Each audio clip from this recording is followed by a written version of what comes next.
सावन में तुलसी जे उपजेली, भादो में हरियर होली हो। सावन में तुलसी जे उपजेली, भादो में हरियर होली हो। अरे क्वार में भैली सयान, गोविंद मन भावेली, गोविंद मन भावेली हो। कार्तिक दिन एकादशिया, तुलसी के व्याह होला हो।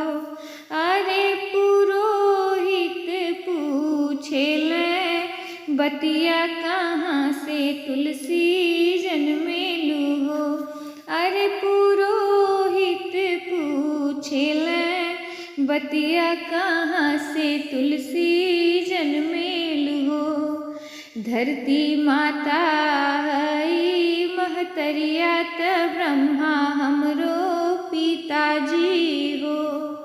धरती माता हई महतरिया, त ब्रह्मा हमरो पिताजी हो। तुलसी भैली जे ब्याहन, जोग गोविंद मन भावेली, गोविंद मन भावेली हो। गजमोती चौक पुराइले, कलसा धराइले, कलसा धराइले हो।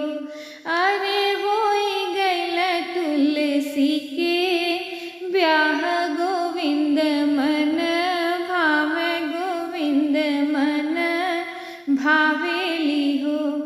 अरे होई गइल तुलसी के ब्याह, गोविंद मन भावेली हो। लाली लाली डोलिया चढ़ी के, तुलसी तनंद घर आवेली हो। सखी गोकुला में बाजेला बधैया, कुपित रानी रुक्मणी हो। सखी गोकुला में बाजेला बधैया, कुपित रानी रुक्मणी हो।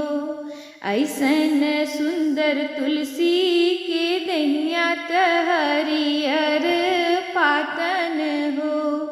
ऐसन सुंदर तुलसी के दहिया, त हरियर पातन हो।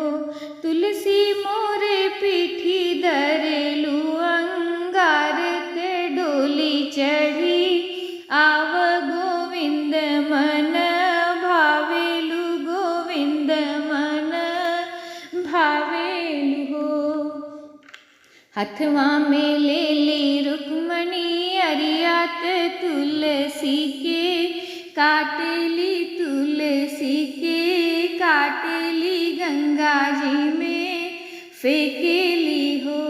अरे फेंकी देव गंगा जी के बीच, त जइहे दूरी देश न हो।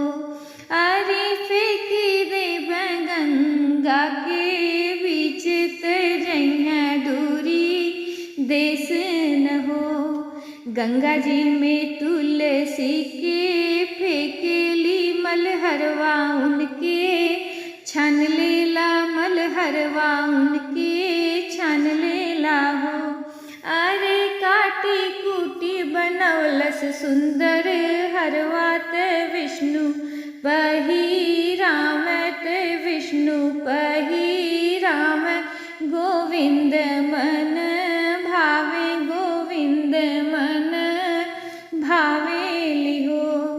कुपित हो के रानी जे बोलेली, सुन मोरी तुलसी, त सुन मोरी बहिना न हो।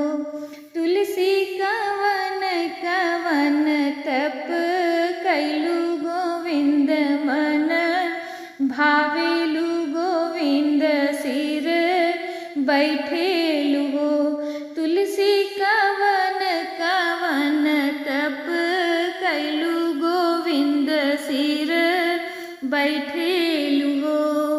माघ माघही मास नहली अगिनी नाही तापिले अगिनी नाही तापिले हो रुक्मन विधि के रहिले अवतरवा गोविंद सिर बैठिले हो रुक्मन विधि के रहिले अत